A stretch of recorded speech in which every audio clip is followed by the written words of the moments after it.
And we are live for a new Ideas from the Edge.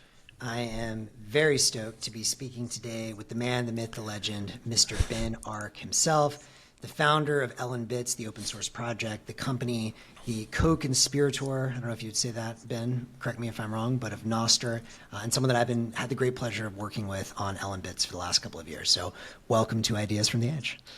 Yeah, thanks for having me on, Max. It's a real pleasure to be with you, and I always enjoy talking to you, so I'm sure this will be a lot of fun. Thanks, man. Likewise. So we have a lot of ground to cover, as I was mentioning, for those of you who are listening for the first time. You know, Ideas from the Edge, we definitely have folks that are interested in stuff like Bitcoin and open protocols like Nostr. We'll definitely touch on all that, but I also am always just very interested in the other ideas from the edge that people that adopted Bitcoin and Nostr early on, what else they're interested in. Because I tend to find that they have a lot of other unique and potentially important interests. So one thing I'd like to start off with for you is I remember the first time I came across you on Twitter. I don't even know if you know this, but this would have been, I don't know if it was like 2018, 2019. And at the time you had the handle BTC Socialist. And I thought that was a very interesting name. I think you've since changed it to BTC Arc, which probably is a little bit more palatable to a lot of the community. But, you know, Bitcoin obviously gets a lot of attention and publicity as a sort of libertarian movement, which I think makes a lot of sense. However, I think many people are perhaps unaware that there's a deep history of sort of both left and right libertarianism, anarchism. Just curious, where did that name come from, and what is your thoughts on sort of where Bitcoin falls in that political spectrum, if that's even the right, spectrum to put it on? Yeah, so I was always kind of a lefty-leaning person. I think, yeah, ever since I was in work, I was a teacher, and I once crossed the picket line. I was a scab, and I crossed the picket line at protests, and I felt like a twat. And I thought, I'm never going to do that again. United we stand, and I joined the union, and then I was involved in the union, and I was always kind of that way leaning. And then with Bitcoin, then I kind of saw it through that lens, and I think that anyone from any political leaning or background, when they look at Bitcoin through their own lens and their own perspective, they can find value in it and then contribute in ways which perhaps other people can't if they've got a sort of limited set of ideologies. And I was very aware that I would speak often to Bitcoiners at meetups or whatever, and that I wasn't really alone. That there were lots of people who, I think the real issue at that point in time was there was lots of people defining Bitcoin as this or as that, and I think there's an inherent danger in defining Bitcoin as anything, because we simply just don't know what it is and its impact it will have on we're all pretty sure it will liberate more people, and most of us, for whatever, we're here to liberate people, aren't we? We're not here to control people, and particularly in Europe, I noticed with a lot of the European scene, there was plenty of people who were lefty anarchist, or maybe even define themselves as socialist, libertarian socialist, and I just wanted to wave a flag on Twitter and just say, look, we do exist, but then We out here. yeah, exactly, yeah. But then the issue was, alongside doing that, I was obviously making stuff in Bitcoin, so fiddling around with hardware and starting LNbits and those sorts of things, and I was very aware that handle was just impacting spreading the word about the technology we were working on. So I was like, okay, so I should probably just change the handle. I've made my point. I should probably change my handle now so we can try and reach more people. So I think it just kind of limited the growth of my Twitter profile, the very fact that I had that name, which just annoyed so many sort of outspoken Bitcoiners. But then it empowered a lot. There was a lot of Bitcoiners who would say to me, oh, I'm glad you're here. I'm glad you're speaking about these things, because I sort of feel and think in a similar way, and I'm also a Bitcoiner, and I've been here. You're not talking about a new influx of lefty Bitcoiners. You're talking Bitcoiners who've been there practically since the beginning. Right. So yeah, I just wanted to wave a flag and say that the how Bitcoin was being framed didn't represent everybody within the Bitcoin community, and that's not a bad thing because everyone brings value. And when you talk about something, when you talk about decentralization, often you're talking about socializing control, which at its very heart is the socialist doctrine. So within I mean, this is the word socialism would just annoy people, but within the socialist tradition, we had a very was very firmly anti-state. There was a good, tradition of anti-state socialists who didn't like the idea of state. Marx himself thought the state was just a mechanism for keeping the bourgeoisie in power. But then, of course, you had all the horrendous things of the USSR, and then you had all the people who used that ideology to just get control over people, just the psychopaths, or as Adam Smith would call the masters of mankind, all for ourselves, nothing for other people. And I think Adam Smith is really important. I want to talk more about Adam Smith, particularly because Marx was a student of Adam Smith, and in many ways very good economist. Like if we look at anyway, we can get into that a little bit later on. But I think when you're talking about like decentralizing control over a resource, so not one person owns it and has private control over that means of production, then inevitably that's going to appeal to a certain bunch of people. And in if you look at the most of this kind of hackers historically in Europe, a lot of them do lean left, and they are kind of lefty anarchist types. So I think ultimately, let's just all say we're here for as much liberty as possible. Some people, it's like if you look at the anarchist tradition and you look at no rulers, you'll have the ancaps, and you'll say, well, no, that doesn't extend to somebody who's controlling me through exploitation or employment. Whereas you look at the more left-leaning anarchists, so anarchism itself was originally like a leftist tradition, and they'll say no, that applies to all rulers. Like we don't want anyone to control us, and everything which does control us needs to be able to justify itself. I mean, there's some great anarchist thinkers. If anyone's interested in reading up on that stuff, like people like Bakunin. Do you know Mikhail Bakunin? He's a good one. No. So it's an interesting time in history. So during the first International Working Men's Club, which is the thing which Marx and Engels were a part of, there was a split between the lefties, and you had Marx and Engels who kept kind of bringing up this idea of this proletariat revolution, and then there was this bunch of other lefties who were like, well, that sounds dangerous. Like you're probably the thing which you're criticizing, you want to replace, which would be private ownership over the means of production and monopoly over resources. If you have this proletariat revolution, you're just going to end up with a bunch of state psychopaths. And that was Mikhail Bakunin, and he correctly kind of predicted all the horrors of the USSR. He called it the red bureaucracy, and people would be beaten with the people's stick, was his quote. But he deeply admired Marx, and they had a tete-a-tete, and they were kind of enemies within the First International. But there was lots of Marx's work which he admired. One of which was the withering of state, which is a Marx and Engels concept, which flies in the face of what people would think of when they think of Marxism, which is that the state becomes superfluous once you decentralize control, you socialize the means of production. The apparatus of state becomes superfluous, and I think that's the key point. It's like we live in a kind of globalized world where you've got all this apparatus and all this framework, and lots of those things control us and oppress us and restrict our liberty. How can we have smaller scale communities or more democracy from the bottom up, but then still have these large globalized apparatus? And probably it's Bitcoin's a good example of that, because then suddenly you don't need the state to control money. You can have money outside of state, or an option for money outside of state, and then you can also protocols in general, like free and open source protocols, can replace a whole lot of things, which is why I get excited about Nostr. Me too. I see Nostr one day as a replacement for the state. Nostr along with Bitcoin and Lightning. Yeah, exactly, in public key cryptography. And then so you it's funny because say something like we made the NIT15 the Nostr marketplace, and we built the Nostr marketplace. Vlad Stan did most of the work. LNbits developer, absolutely incredible.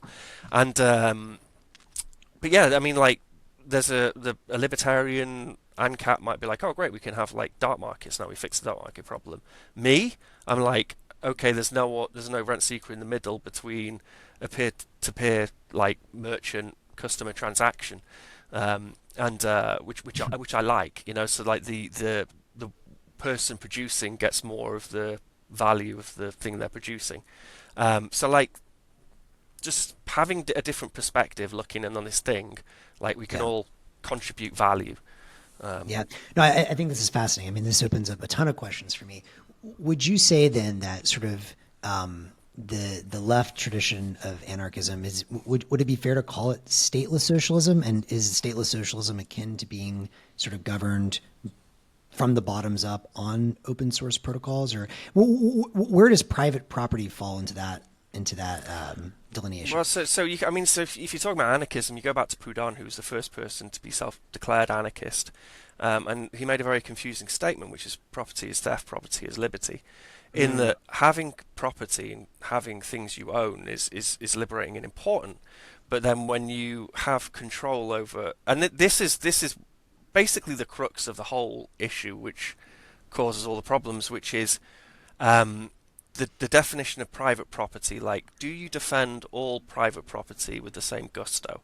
So, and I think this is largely where a lot of the conflict arrives from. So you'll have the ancap or the Austrian econ, and they're promoting this idea of really free markets where you have lots of smaller operators operating in a free market, and then you don't have a monopoly of resources because there's always some new competitor who's going to join the market and is going to be able to add value, and that you get this equilibrium amongst all this private interest. May or may not exist. I think the problem is state, which inevitably ends up in some sort of monopoly for some company or other, or even maybe it's just private capital itself ends up in a monopoly. In fact, that's why the game Monopoly was created, to show that if you just had players all with the same rules, that eventually you got limited resources, eventually end up with someone having the monopoly. But so anyway, so Proudhon said that property is theft, property is liberty, in that owning stuff liberates you, but then his argument would be private ownership over means of production is theft over resources and natural resources, and can be exploitative and can be a negative thing. So I think the best kind of psychological experiment to do is say, okay, what form of private property are you happy with? So going back to the Austrian econ, would defend all private property, Elon Musk's private property, and the local cafe owner. And they'll define it's private property. You need to defend all of it, just with the same gusto. And it's like, do we like the if you look at private property, on one end you've probably got slavery, like the ability for a human to own another human. That's clearly not right. We don't like that. Okay, so let's not defend that form of private property. Okay, well, what about like child sweatshops? You defend that form of private property? Because people did at one point, the children's right to work and putting people in the mills and in the factories of Victorian London, these little kids working away. That's not a good form of private property too. Or maybe there's some hardcore Austrian econs out there who say, oh no, we need that, whatever. And then it's like, okay, well, just generally an exploitative worker who monopolizes an industry, and then there isn't a choice for workers to go to outside of their monopoly, and then they exploit the workers. Do we defend that? And I agree that the local business owner, the industrialist, who's bringing up the lives of the people around them, and who's providing all this positive impact on the local environment and the local society and community, I agree that thing is sacred and should be defended, and is a wonderful thing. And someone who works for them, their kid goes to university, and they have this social bond with the employees, so they want to give them some extra hours where they could work, and there's that human connection which exists within that form of capital. Now, that is a completely different beast to some international corporation which is hell-bent on just monopolizing as many resources as possible. And I don't feel those two things should be defended in the same way. And I think, so this is where I go back to the Adam Smith connection is very important here. So, Adam Smith's invisible hand, you've heard, of course you've heard the invisible hand. And this concept gets generalized. So the invisible hand became this thing where you just end up with equilibrium among interests, but in a free market. So the reality of Adam Smith's when he spoke about the invisible hand in Wealth of Nations, is it related to British industrialists had a vested interest in improving the lives of the people around them in Britain. Even if they were completely selfish, it would improve their own security. And you did see that. So Robert Mill, the mill owner, Robert Owen, sorry, the mill owner, Welsh mill owner, he came up with the first nursery schools so the kids had somewhere to go while the parents worked. Like there was this altruistic, and he came up with the first cooperatives, which they could be a worker-run cooperative, so they could charge less for food, and he came up with actually the first sort of agile in a working environment, which was very cool. And this was back in Victorian, well, pre-Victorian England. So there was this lean by British industrialists and mill owners to start improving the lives of everyone around them. However, when Wealth of Nations was finished, the international corporation was only a relatively new thing. And one of the first examples is the East India Company, which was actually impeached about 30 years after the Wealth of Nations was printed. So you have this international faceless corporation which has no connection with the place in which it's plundering and the resources in which it's capturing, and it doesn't care about the workers. It just wants cheap workers. The three most richest nations on the three most richest regions on the entire planet, which was the three Bengali states in India at that time, they had 40% of the world's GDP at that time. The British Empire, Really? the British Empire had 0.4. It's because of the Silk Trade. The Silk Trade was very important at that time. Okay. And then the Brits went in. They created a private company, the East India Company, which then went in and basically took private control of these three Mughal states and then exploited it to a point where it just pillaged it and took all of its resources. And it wasn't until 150, 200 years in of this private ownership of these three states that the general kind of British sense of gentlemanly behaviour started to take over, and they started to be held to account. And the British government were like, okay, this thing it can't continue to exist. It's embarrassing our personal identity, and that's when they impeached the East India Company. And in the impeachment, and I've said this a few times, but I love this quote, is in 1790. Is the impeachment of Warren Hastings, who was actually the kind of the fall guy. The fall guy of the East India Company wasn't actually that bad, but anyway, he was the one who got impeached. And the court said a corporation has neither a soul to be condemned or a body to be punished.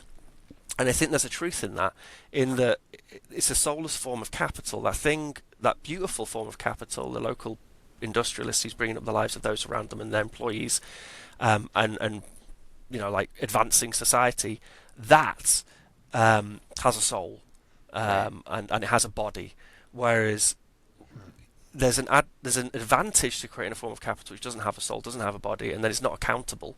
So if you look at a corporate structure where you get to the point where you have shareholders and then the managers, CEOs, blah blah blah, the actual connection between people within that form of capital, it means that it's very easy to add downward pressure onto wages, which obviously increases profits. So my thesis, sorry, I know I'm having a right old no, it's good. You obviously are very well read and very very broad in your thought, which I like. Well, so here's the benefit of someone like me having to hang out with all these libertarian ancap Bitcoiners.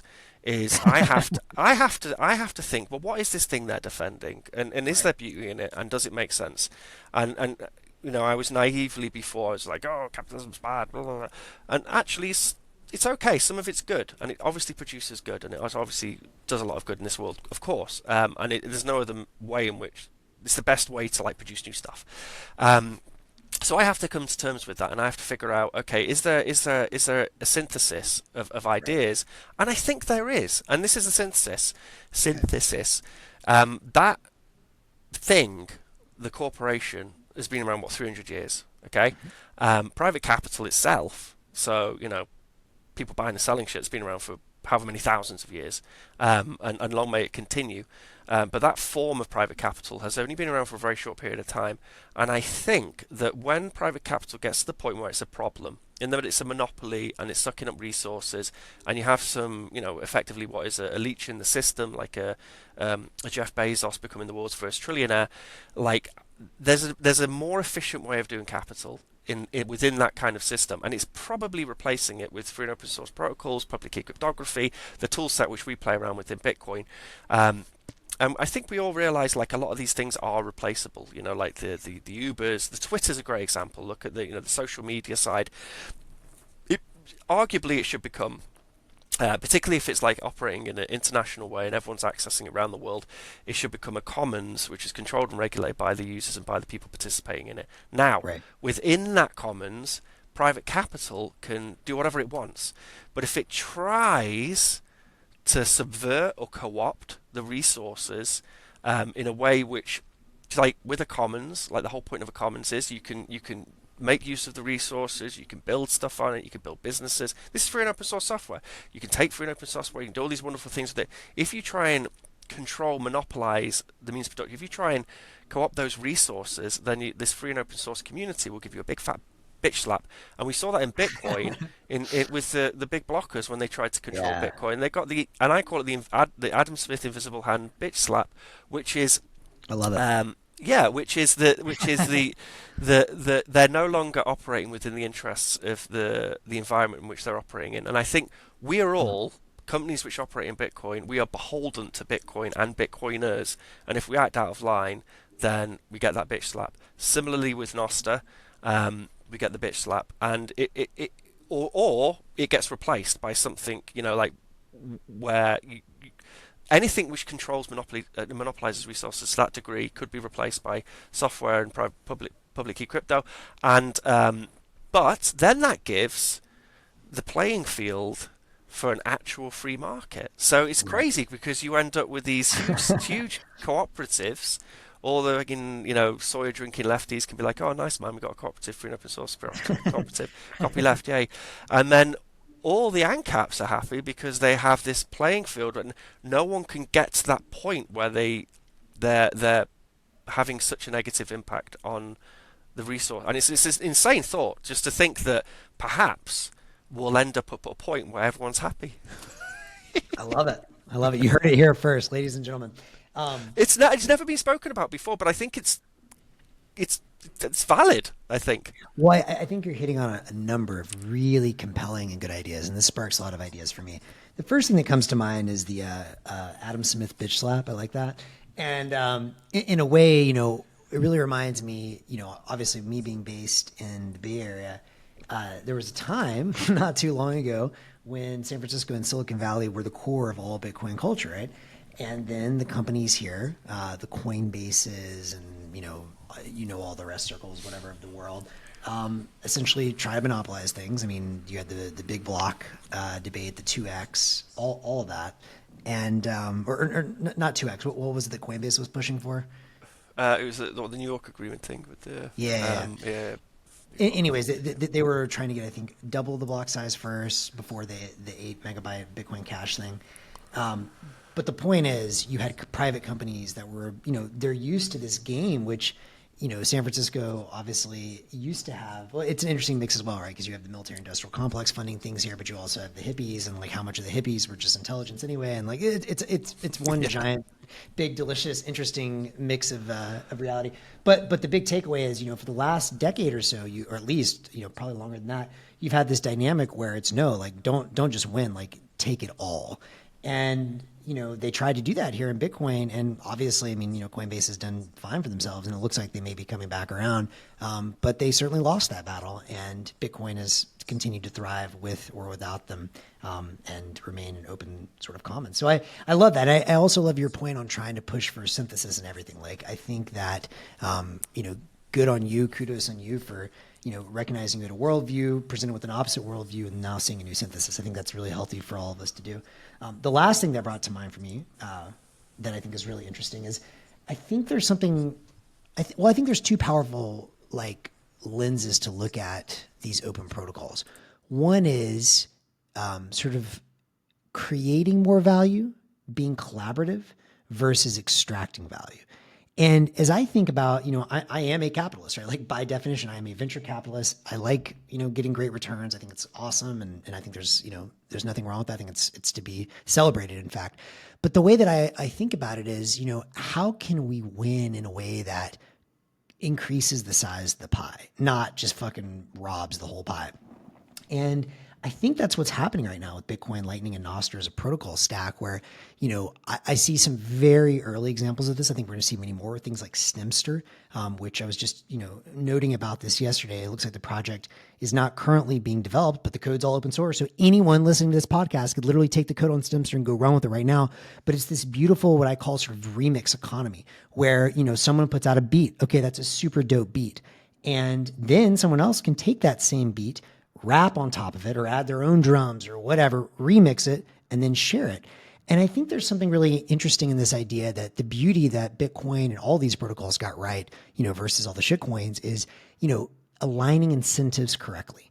And I think there is something also sort of perhaps innate to human nature, where we have a sense of like what's fair versus what's not. Like obviously no one's stoked with Vitalik and Joe Lubin pre-mine for Ethereum. Bitcoin, fair launch. Okay, that actually has I think I would say universal from everyone I've ever talked to sense of fairness.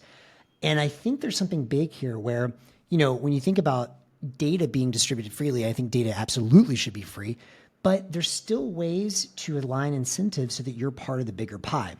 And I think about like when Radiohead dropped In Rainbows as a free to download, pay what you want torrent. And then Tom York did the same thing with Tomorrow's Modern Boxes. And I think there's something really big there, fusing that, success that they had with a big audience with this aligning incentives and building a bigger pie. So if you dropped a beat on Stemster, I could just steal the file and go and share it on my own and say, fuck off, I got it now. And maybe some people will. But I think the winning strategy, the evolutionary sort of winning strategy is actually not to do that, but to say, cool, as long as the rates, feel fair or whatever, like, okay, cool, I'm taking this base that you made, giving you whatever, 20% cut. Now I'm remixing it and sharing it with my audience.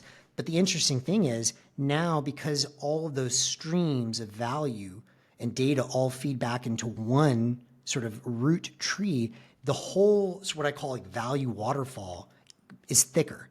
The whole pie is much bigger because now the guy that originally created the beat is much more incentivized to reshare my remix of it because now he has the incentives that if that does well, he does better. And vice versa, the more people you bring in there. I think there's something very important in this idea of collaborating to grow the pie versus trying to extract what exists.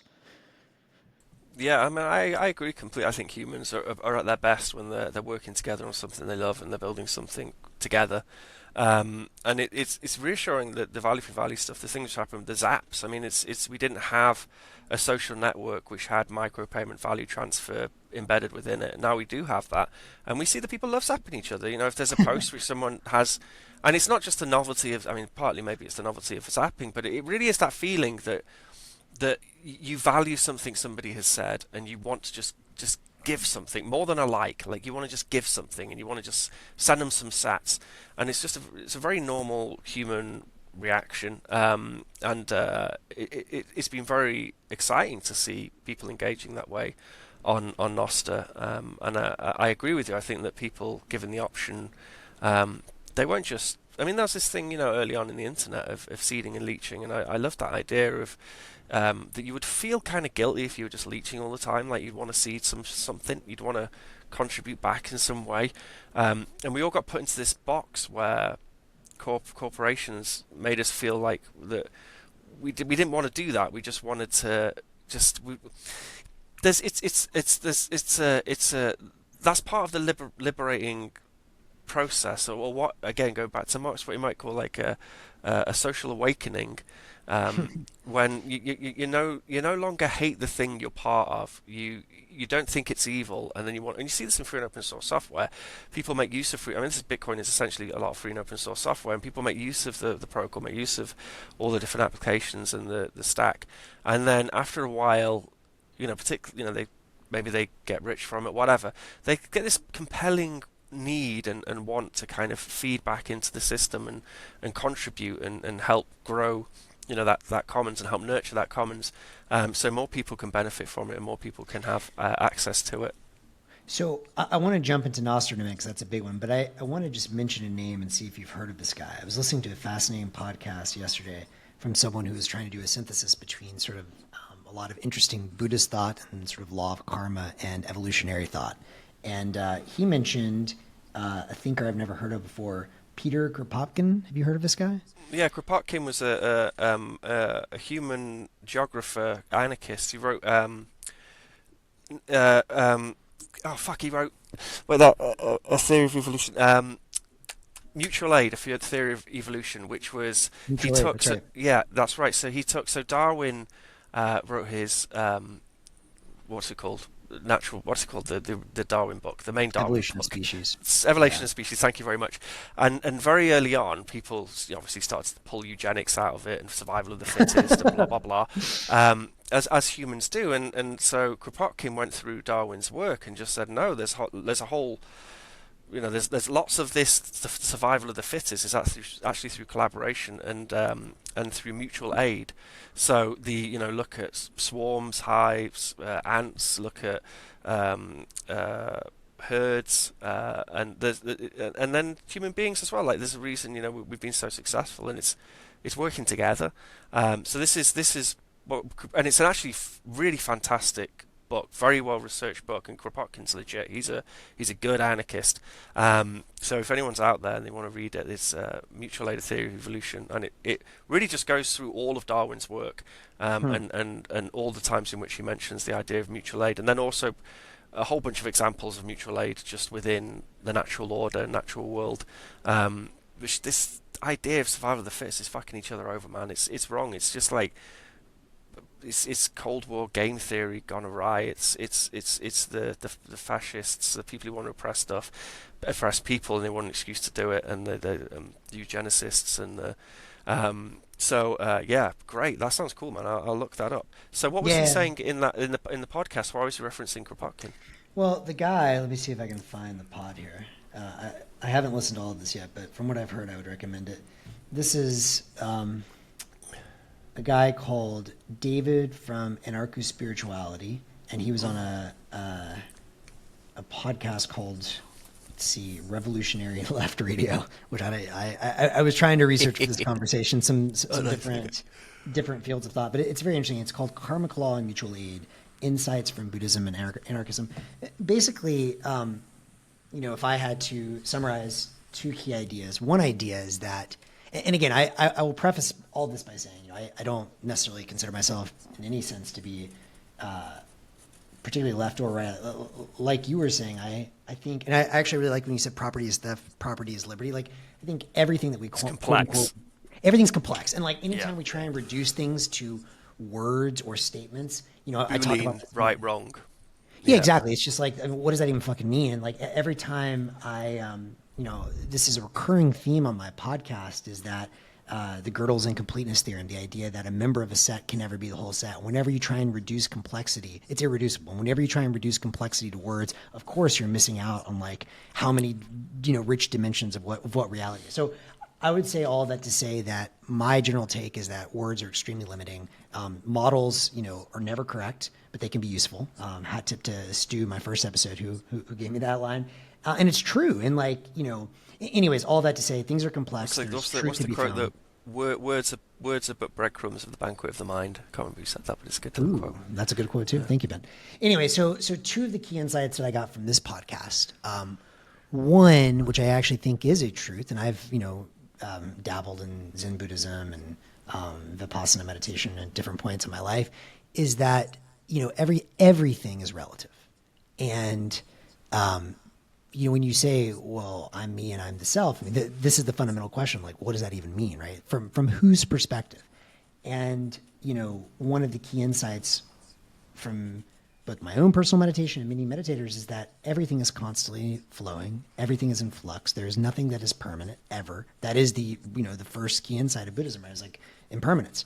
And, pieces are constantly self-assembling for more complexity. And this is something that Stu and I also touched on that first podcast, that, from the perspective of an atom, a molecule is not a thing because it's just made up of atoms. But from the perspective of a molecule, an atom is a thing. And, anyways, and so it's all the way up and all the way down, holons. And, from one perspective, a thing is a thing. From another perspective, it's literally just information that has been added to organize constituent parts into what appears to be another thing. Similarly, humans are made up of what? Organs, and an organ system, organs, molecules, blah, blah. And so when you start saying that, I mean, yes, there is a perspective from which it's true, like survival of the fittest is correct. But there's also a perspective from which you say, well, you know, if a system really is trying to evolve, then it's the whole system evolving. It's not just the individual. And I think this is what a lot of evolutionary people, you know, they get some things right, but then they get this potentially wrong. And so this guy was making the claim that perhaps karma, as you know, choose to interpret it, and without all the woo-woo, it's just saying that every action has a consequence, and those consequences, you know, probably span many more dimensions and sort of phases of reality than we see in our limited view. And there probably is like a universal law, which, you know, the Buddhists call karma. The Christians have said, you know, do unto others as you would have others do unto you, the golden rule, whatever. And like, probably he argues that is kind of like on a long enough time horizon, the driving winning being the thing that survives factor in evolution is the whole system working karmically together in mutual aid to evolve more complexity, which means more ideas, more production overall. Yeah. And yeah, that really resonated with me, and I think that it makes me think of the Hegelian Hegel's work. So Hegel thought, what's the incentives? And I think this is very important actually when you talk about obviously, you know, you have the psychopaths and you have the masters of mankind, and they have an incentive and they have a drive to take control over everything and all the people around them. But the overriding incentive for all humans is more liberty, greater liberation. Right. If you're owning all the resources, for me personally, if I own everything, I feel very liberated because I own all the things. But ultimately, in I would even push back on that. Is that true? In my own personal experience, oftentimes past a certain threshold, I see people acquiring more and becoming more paranoid, more weird, more cut off. Well, this absolutely. So this is what Hegel said with his master-slave dialectic, which is that actually by the master owning the slave, they end up resenting the slave because the slave is actually building their material world around them, and in order to justify that slave being a slave, they have to dehumanize them, which you often see in societies where they exploit a certain, you know, a sort of ethnic group or whatever. Like whenever there's been like slavery, you have to exploit them, you have to make fun of them. You saw it, you know, with the Italian, you know, the Marx brothers, like the goofy Italian guys, until obviously that kind of like the more of the cooler like mafia Godfather side came out of Italian American culture. But when you look at films and things, like if there's ever a group of people who were being exploited in some way, you see it with Mexicans, they joke about the lazy Mexican and this and that, and you have to belittle them, you have to make jokes about them, because if you actually think of them as a peer, you start to feel bad, you start to feel guilty because you can see yourself in them. So there's this interaction which happens when you control people, where actually the more people you control, the more you're aware you have to belittle them. By belittling their humanity, you're belittling your own humanity. So there is this like, if there is this incentive for greater liberty among everybody, then there is like a peership. So this is what Hegel's master-slave dialectic would say, that actually ultimately, in order for both of those consciousnesses to be free, they need to appreciate each other as peers. There needs to be a peership, and this is what we see with, you know, things like this peer talk, which we end up with in things like Bitcoin. Like there's everyone's kind of leveled and at the same level, and they're all peers participating in a network. But no, it's and there's a really nice on liberty and on liberation of mind as well, and why non-oppressive environments are important. There was this great paper by John Nash. You know John Nash, the ideal money guy, yeah, of course, the mathematician, of course, the mathematician guy. I mean, that's an incredible topic. You could spend hours talking about just John Nash and his relationship with Bitcoin. But is he Satoshi? I mean, it's weird.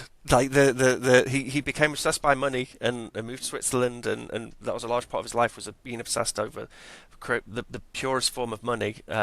What's even weirder is none of that shit made it into the film, which is really strange because it's a really interesting story. You know, the Big Beautiful Mind film. That is weird. Exactly. Ron Howard, what a spook. So they're just like, oh no, he couldn't do maths because he's all they gave him all this medication, so he can't. The reality is John Nash never took medication. Anyway, let's not even go there. But he wrote this paper called Mind on Strike, which was Oh, and interesting. he felt this was when he felt like he was in an oppressive environment that his mind didn't work. And this is interesting. So when you are that slave, when you are that person who's been exploited, made fun of, I think most people have experienced this. You've worked in normal jobs when they were young or whatever, and you start goofing up. Like you can't think straight when you're in that kind of environment. It could be a relationship, it could be a family setting, it could be a work environment. Your mind doesn't work, and this is what John Nash was saying, that your mind just shuts down and it stops offering up original thought and actually having clarity. And I think this is a luxury historically of people who had more means, which is why all the scientists, philosophers throughout history were people who had means behind them. And I mean that continues now. And one of the Right. greatest things about Bitcoin is its ability to liberate minds. So some people who did see value in it early on, they were able to take some time off work, and suddenly they're like their minds open, and they can have all this free thought. And that's the idea. Is like, how do you liberate the most amount of people so they're not exploited, so their minds aren't shut down, so they can really add all the value which they're able to add.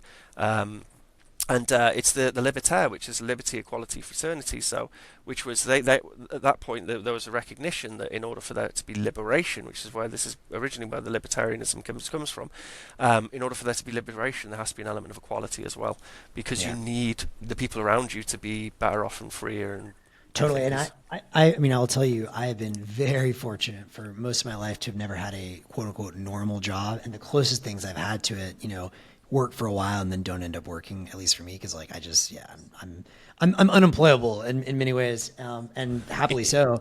And vice versa, what's interesting to me is this is an idea that I did internalize, I guess, pretty young. Is like I much prefer, peer-to-peer relationships. Like I don't even like this is like in my fund, which by the way, interestingly, is called Hive Mind for a reason. Um, I really like working with people, right? I've thought about hiring someone in the past, and I may still do it at some point in the right circumstances. But honestly, it's like a pain in the ass. I don't particularly enjoy telling people what to do. What I do enjoy is partnering with people, and with like people like yourself, or many of the great entrepreneurs I've been able to work with, or even just like people for specific projects or specific events where it's like, okay, you know exactly what you need to do. I know exactly what I need to do, and like if we both win, our incentives are aligned that we're both happier. But not this like weird like, oh, I'm your controller or something, and vice versa. Like I hate being told what to do, and will never, I'd rather wander around Nepal than ever like have to show up when someone tells me to show up. Like no, like fuck off. And so I think probably a lot of Bitcoiners can relate to that ethos. And Well, you see it in like when going back to the agile thing, like there's a recognition in production that actually like empowering people is good, like it because they become more productive if they can take more control over if they're not micromanaged. 'Cause when you micromanage, you get that thing, you start goofing up and your mind doesn't work properly. right. And when you have some control and ownership over your work, it's very important. Yeah, no, I agree. I think it's that's part of what makes human human. And to your credit, actually, I mean, Max, because I mean, obviously, you were the person who really believed in LNbits and the pre-seed, and you invested early on, and I think you just had so much foresight, and then also to allow people just to have the breathing room to actually start building what they think is the important part, and then guiding them in the right, gently nudging them and saying, okay, so this is probably the product you should focus on. It's honestly a pleasure to work with you, and it's clear to me that when you call yourself a capitalist, you're not Mr. Monopoly. You're not, I'm going to take all the resources. You're someone who's using this as a way to make the world a better place. Like this is where you can apply your energy and have the most impact and benefit the world in the best way, and truly in a very altruistic way. Of course, like you want to you want to do well for yourself, but the overriding goal for you clearly is to empower people and is to bring up all these different businesses and all these different projects. So yeah, no, it's a pleasure to work with someone Oh, such well, as yourself. thank you, Ben. That's very sweet. And I appreciate that. And yeah, I mean, look, I mean, I'm certainly no, Mother Teresa here. Like I definitely, my philosophy is I like win-win situations. Like I like to win when you win. I don't like to win when you lose, and vice versa. I don't think that's a constructive thing. But I fundamentally, at my core, believe that the universe is a very giving thing, and when we as Buckminster Fuller, one of my heroes, like to say, when we use forces instead of fighting against them, when we, empower more people in such a way, kind of like I was talking about with the waterfalls, such that we also win and they win and the pie just gets bigger. I think, where I think some of that thought comes from. And I don't know why this has been on my mind lately. I guess maybe some difference of opinions with a few different people I've been chatting with, people who I respect and admire on many other fronts. I think part of it comes down to this core question of, do you fundamentally believe everyone has something unique to offer or not? And I do. At my core, there are days when I'm like fucking pissed and I'm walking around. I'm like, especially living in San Francisco, which is in various stages of societal collapse. You're like, what the fuck is going on? But in my heart of hearts, I really do believe that every single mind and every single heart on this planet can do something differently. And I think part of the challenge, I think you can even do this, like, forget the abstraction for a minute. One challenge I like to have in a conversation with anyone is I believe every single person on the planet is an expert at something and has something to teach you. Your kind of job in a conversation is to figure out, well, what is that for this person? And if you don't learn and all you can do is bitch about someone, well, that's your problem, not theirs. And I think that's the fundamental difference that just in my philosophy or worldview from some other people that I've discussed this with is, I think given the right environment and circumstances, every single human can do something unique and awesome. And it may be radically different than what I can do. Different people have radically different genetics and skill sets and blah, blah, blah. But I fundamentally believe every life can do something cool. And I think that's just a core belief. Yeah, I mean, I experienced it. So I was, when I was teaching, I was working with kids who, were they couldn't survive in school, and I worked with very troubled young people. I enjoyed working with them because you could kind of unlock them. Like they had that, their minds were shut down, but by showing them a little bit of humanity, make them a cup of tea, give them some biscuits, and treat them like an actual person. Yeah, exactly. Treat there really is a power in making someone a cup of tea. It's a wonderful gesture to say to someone, do you want a cup of tea? Because it's showing empathy. It's showing love. It's I don't think it's the simplest thing you can do, but I think it's great. Anyway, the kids I worked with, I mean, they were down and outs, like severe. Bunch of them had lots of special needs and severe emotional issues and behavioral issues. But yeah, like none of them were redeemable. Like none of them were. They all had, even the real dark ones. There was still kind of a little glimmer of light inside of them, which you could nurture and grow. And we took kids who would become career criminals and who would cost society a hell of a lot of money, and we turned them around and turned them into fully functional humans. I see them walking around with their kids and they've got jobs. Oh, cool. And they're contributing to society, and but if you were to see them when they were where they were when we first had them, you would think there's no hope, just give up, just kill them, whatever, I don't know. But the reality is, no, I agree. I mean, I think that some adults get to the point where they're just really dark and there's some bad souls on this planet. But I mean, the key is to just give everyone the opportunity to not have to choose that life, because most people don't choose that life, and try and do as much good work as you can while you're on this planet. But no, I witnessed it. It was one of the most rewarding parts of teaching the sorts of kids which I taught, which I did for sort of almost 15 years. Wow, I didn't realize you did that. That's very cool, man. I knew you were a teacher, but I didn't realize that specific stuff. The naughty bastards loved them. And they were geniuses, man, because quite often they like, the reason they were naughty is because they were free thinkers, but they hadn't been taught how to articulate that in society. So that was the biggest. They were Bitcoiners who didn't know they were. Oh man, yeah, totally. They were fringe. I mean, I gave a lot of them Bitcoin too, like early on. Really? Yeah, I mean, like if they, because I was very excited about Bitcoin, and I just scribble a seed. So there was a couple of kids, they read their first books with me, and it felt very powerful. So I would write like a seed in the back of the book, and I'd say, one day, if you know what this thing means, then it'll probably be worth some money. And it's not something I like to think about, because it was at that time Bitcoin wasn't worth so much. But hopefully they didn't lose the books. Hopefully they did something with them and they kept them. So on that subject, and then I definitely want to jump to Nostr next, because there's so much there. But yeah. On the Bitcoin, I don't know, all of your story. You don't obviously have to share whatever you don't want to, but what was it about Bitcoin early on that attracted you so much, and how were you able to just like resist all the shitcoin stuff or whatever? You've been like constantly on, no, it's only Bitcoin, and clearly you have a different worldview than most folks. So what was it about Bitcoin early on that captured your attention? we were quite. I mean, yeah, we were pretty lucky in the UK because we didn't have like the negative news cycle you guys had. Oh, We had like some, dorky tech correspondent. So you'd watch on the BBC, you'd watch some tech show or whatever, you'd listen to the radio, and then you would have this tech correspondent say, "Oh, there's this new thing called Bitcoin. It's really interesting. It's good money," and it instantly being a dork, I'm like, "Oh, that sounds cool." Like, yeah, and I had a bunch of kids who were using dark markets. right. And because they were naughty, so I mean, again, I hope they kept some of the Bitcoin. But for me, it was really WikiLeaks. WikiLeaks was the one for me. I was very conscious of what was happening with WikiLeaks, and then when the Visa, PayPal were leaned on, so they couldn't accept donations anymore, and they just took donations from Bitcoin. I was like, wow, there's an opt out. And I always hated banks, and I hated that I was I suffered in the 2008 crisis. I just bought a flat and that screwed me over quite significantly, and I was pretty young at the time, and it was just very bitter and twisted about banks, and I just hated them. And I hated the idea of like then they're not being able to balance the books, of there just being this value created which isn't really value. And then I saw in Bitcoin that it is something which you can kind of balance the books on, how much Bitcoin's out there, and you can verify it, and so all that appealed to me. I hated banks, and I liked the idea of opting out of being having somewhere to put your value, which didn't involve going out and buying gold and stuff, but somewhere to put it, which it was Yeah. kind of easy to put it in. So yeah, and we were lucky because in the UK we had lots of pretty cool, journalism on Bitcoin, which I'm very That's all. grateful for. Yeah, no, badass.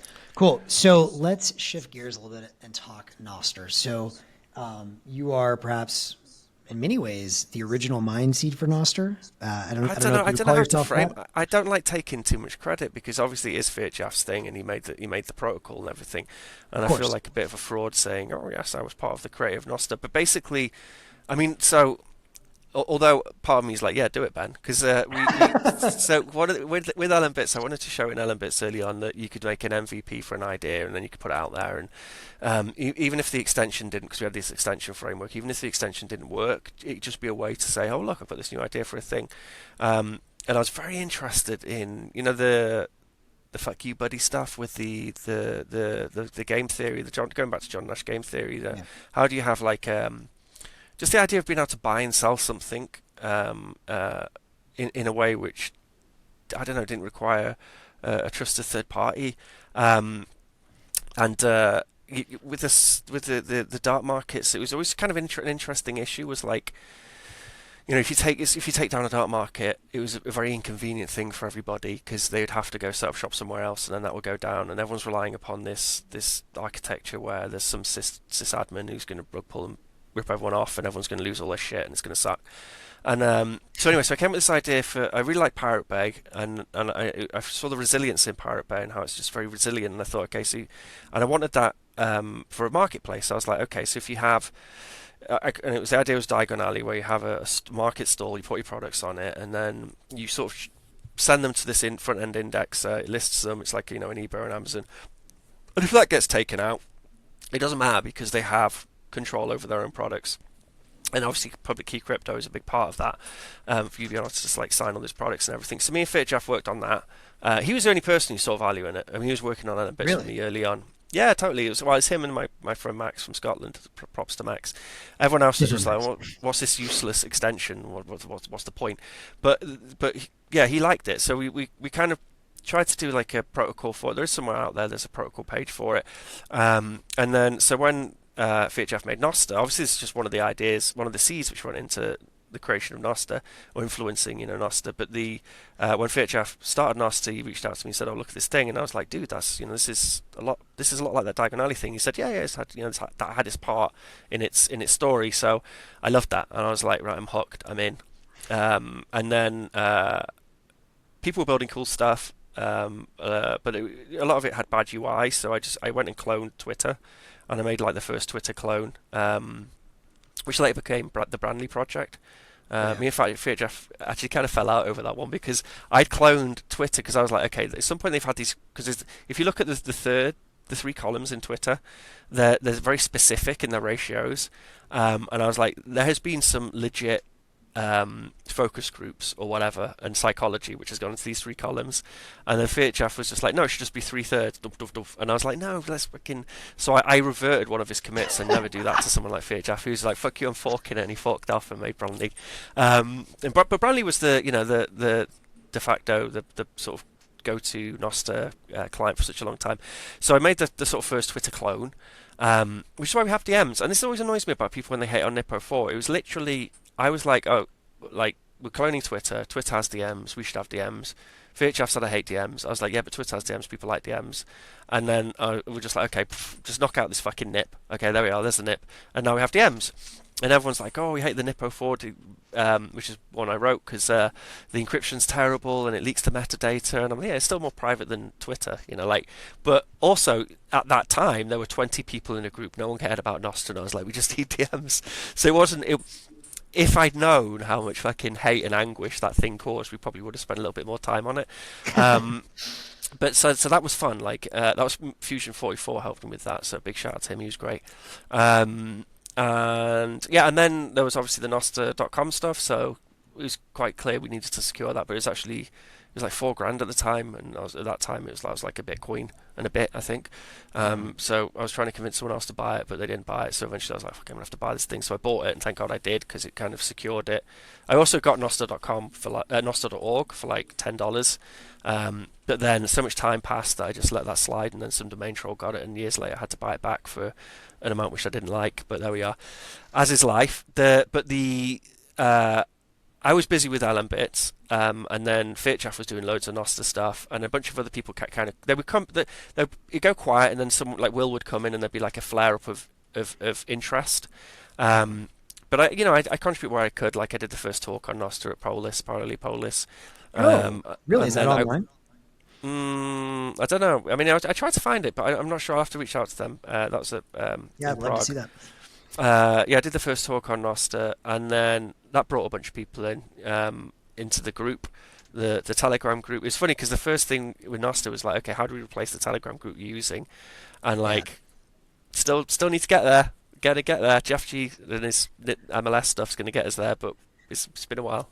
Well, when I first came, which was obviously much later than you, but well, so interestingly, my introduction to Nostr came maybe, I don't know, at least several months, maybe even a year before the big blow up, because I was hanging with Super Testnet, and Super Testnet was really excited about it. And he mentioned, oh, there's this guy, Pierre-Joseph. And I remember, one thing I kind of pride myself on as an investor is just being able to find, like, where's the alpha fast. And obviously, I found you fast.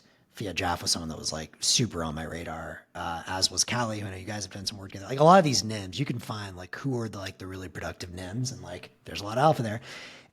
Anyway, so yeah, that was one of the things I had a lot of respect for. Like you have a lot of VCs kind of wait for people to come to them with ideas, whereas you were doing the legwork, and you were just asking people. You were just saying like, what's the cool projects? What do you like? And you'd hear the same names coming up, and you're like, okay, I'm gonna investigate that thing, and it was a master play. Well, I think the reality is, I'm very different than most investors here. There are other investors that are like this, but maybe in different fields. Frankly, this is just my personality style. Like I like hanging out on the edge of the internet. That's just like what I do for fun. So, I am following all the people on Twitter and blah, blah, blah. There are a couple other VCs like this, but I don't particularly like, generally speaking, and obviously there are exceptions to this, but I'm at a stage where like, if you're having to send me a deck, it's too late. Like I already kind of know what I want. There are exceptions, but like I know who I want to work with based on just what you put out in the world, which again, proof of work, open source, blah, blah. But anyways, but Super told me about it, and I looked at it. I was like, oh, this is super dope, and it was like high on my list of things to play with. And then I got way too bogged down with meetings and other bureaucratic crap that comes with running a fund. I've since tried to clear up most of my time, and be very selective with meetings. So that I can really focus on what matters. Because I kicked myself for not getting in like the very, very beginning, but say love you. Anyways, but then when I did come back around, Jack tweets about it, starts blowing up. And actually I remember right before Jack tweeted about it, I also tagged Jack I think a lot of us did, when he was saying, oh, we should have like a decentralized protocol. And I was like, oh, you should definitely check out Nostr on Twitter. And then he tweets about it. I'm not saying I was the one that did. Many were, Pierre-Joseph, everybody. But then I got on and started playing with everything. Obviously, Damus was the dominant client at the time, still a great client. But I also played with Super Testnet's Enigma, and I got totally pwned on that. So I love Super Testnet, but man, fuck that. Like ever since then, I've been very, very careful and will never put my raw key into anything. So that was Yeah, my I first. mean, but to be fair, like when all the Dorsey stuff kicked off, because we had, I mean, the last time I fiddled around with Nostr, Branley was the one, but then, oh, what was the name of it? There was like an internal database thing, which just kind of screwed Branley. It was really a real shame as well, because it made a lot of design sense as a computer science choice, but it ended up just slowing the thing down, so it didn't work as an application. So I was like, okay, so I should probably, because I think at that time Nostr.com, I don't even know what was on it, but I wasn't even using it for anything productive. So I was like, okay, I should probably just put a decent client on there. So if people Google this thing, they'll find a decent client. And I went through all the clients, none of them worked. And the one which did work was Super Testmet's Enigma. It worked. It was, so I put it on there. Oh man, I've got internet issues. I'm sure this will be in the recording, me fiddling around my internet now. Oh, Christ. No.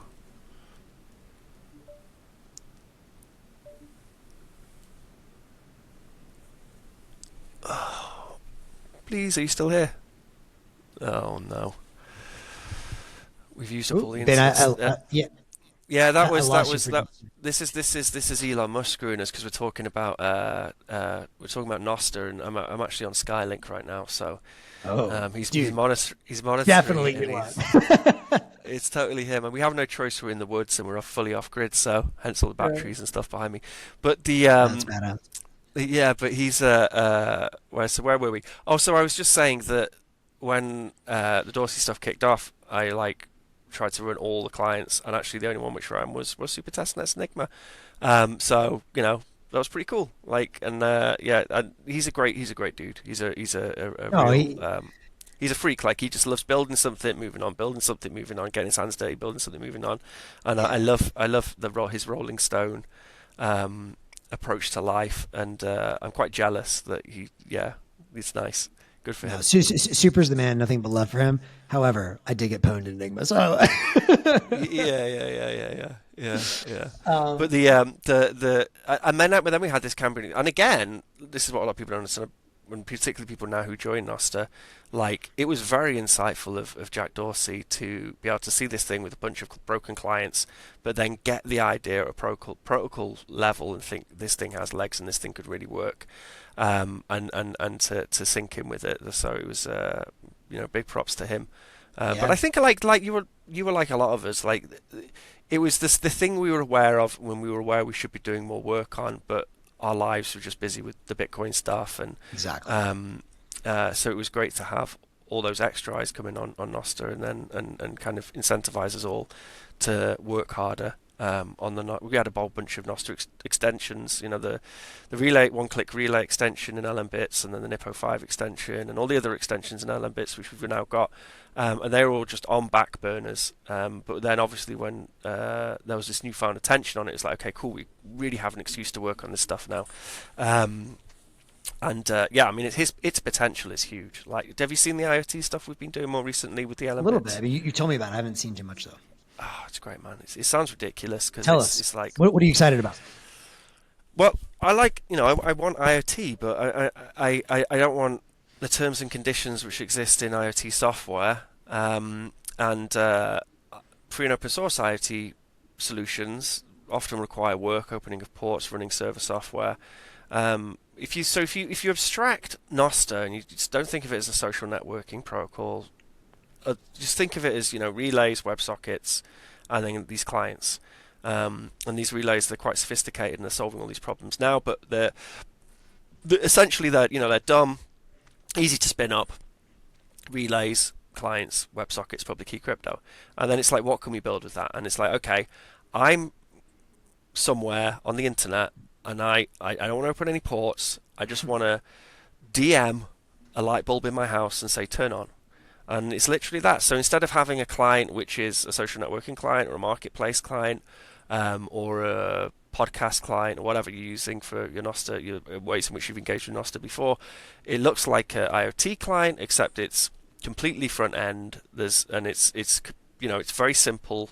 The code's verifiable, free and open source, and then you literally just say, I want this light to turn on, or well, what's the readout on my batteries? Boom. Like all these IoT devices which exist, they're all microcontrollers, they're all connected to the internet, and they can all run Nostr shit. Then it's literally so when you think about Nostr users don't have to be people, they don't have to be AI. It could also be devices, dumb devices. So I'm DMing a thing saying turn on, turn off, and it works. It's so satisfyingly good. Like it works well. You just go boom, and so like one of the things we're developing, which we want to sell and put it on the Nostr.com, just gets people's ideas going. It's just a plug socket. I want to go US, European plug socket, UK plug socket, and it's just one of those little adapters. And the beautiful thing is that people won't even know it's Nostr. Like they could just buy this plug socket. It has a QR code on it. You scan the QR code with the dumb IoT software. You connect it to your Wi-Fi, exchanges keys, and then there's a standard relay or couple of relays which are kind of built into it, but you can configure that in advance and change it if you want to. But for the user experience, they're scanning the QR code, they're doing everything they would usually do with an IoT piece of hardware, and then boom, they're able to have like privacy-centric, like there's a great quote which is even Orwell himself didn't predict that we would buy the devices and install them ourselves into our own houses. No, but Huxley did. It's much more Brave New World than it is 1984, right? Yes, of course. Yeah, that's a good point. Actually, yeah, you're right. But so yeah, I mean, it's just a non-evil IoT device. You could just sell it as that, and then someone could use it. They don't know it's using Nostr, but Nostr makes a lot of sense with it. And then when you have this plug socket, you can just plug it into. That's like the simplest way to start. It already exists. You can buy these plug sockets. They have a microcontroller, the same microcontrollers we use, and we've built Nostr libraries for. A big shout out to Black Coffee. He's the one who's built the Arduino library for Nostr. Yeah. It's great. I love it. It's just like a weird fringe way of using Nostr where I can have IoT in my house and I still get to play around with Nostr stuff. I love it. And I think that's one of the beauties of Nostr. I think people will, like you said, soon realize social media, whatever, that's like a good way to start. It gives us a water cooler to build around. But like the way I see it is we're really designing a new web here. And really for everything, right? So, we're already seeing Nostr Wallet Connect. Like that's just like kind of in the background, but critical infrastructure for Lightning Network payments. And I have increasingly, my thesis, and hopefully soon I'll get a new website up I've been working on for a little while. But, my thesis is Bitcoin decentralized network for value, Lightning for payments, perhaps, other stuff plugs in that. And then Nostr for data and identity and communication. And I think, each of them are powerful on their own, but they really all need each other to reach their potential. And that's where I think we're headed. One other thing, you mentioned plugs in Nostr.com. So one plug I'll get for Nostr.com is I recently received my Max at Nostr.com Nippo5 verifier. Fucking badass. I believe those are already live on the site. Is that true? Yeah, it's nice, man. So as I said, we've got the whole point of the for-profit arm and the company is that we build products which then feed back into give us a reason to work on the free and open source LNbits software and then improve that. So we had the Nippo5 extension in LNbits, but it needed some TLC. So there's no better way for us to give it TLC than to run this thing ourselves. We have Nostr.com, which we can use. So we built a really nice UI, so you can go on there, you can search for your name, and then pay an annual fee. And then you can use this also as your LN address as well, and connect it to a wallet. So you can receive, funds for Zap. So you can use it for your Zap wallet too. So you've just got this one, Nippo5, and the UI is really nice. Like the lads in LNbits did an amazing job. Very easy to use. There's stuff we're going to build into it. For example, you can't yet log in using Nostr, which of course needs to happen. Of course. It has a traditional, username, password, 2 weeks. registry. Yeah, 2 weeks. But there's a list of things to do. But it works and it's functional and it's easy. And the great thing is that it's just running on LNbits. We're using our own shit. It's our own stack. We're using LNbits. Cool. We've got the extension running. It's working really well. And it scales well. And the great thing is that because we built this thing, anyone could run that service. You just got to build that that nice front end UI. But for me, like Nostr.com was always, I just wanted it to be productive, and for a long time it wasn't productive. So it's really nice to see it actually offering There was a tightrope for a while, so it was Nostr.com was kind of acting like a protocol page, Yeah. or it had some responsibility as the first place you land, that it was acting as a protocol page. But I managed to get Nostr.org back, which was like, okay, so now as long as I point people at Nostr.org and the GitHub and clearly state there is some for-profit shit on this website, then it's okay to offer some services to make people's lives a little bit easier when they're engaging with Nostr. And there's some stuff you can do too, so you can have Nostr.com / and you can put @max, and it'll do the end jump thing where it makes the page for you. Yeah, so that's pretty nice. And then future updates, we want to have like, because we have the Nostr relay extension in LNbits that needs some TLC also, but you can do a bunch of stuff in that. So you can charge for data storage. You can have like an allow ban list. There's a whole bunch of functionality which you can access through the Nostr one-click relay extension in LNbits. But we'll represent that in Nostr.com, so you could just pay a monthly fee, spin up a relay, use it for your friends, family, whatever business, or have it roll out to the world.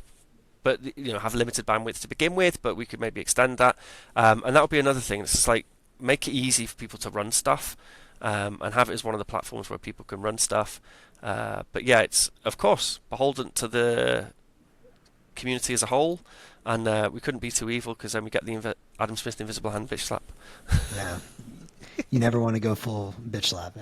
Yeah, but thanks for the shout out on that, because it is great. Like we've been having a lot of fun with it.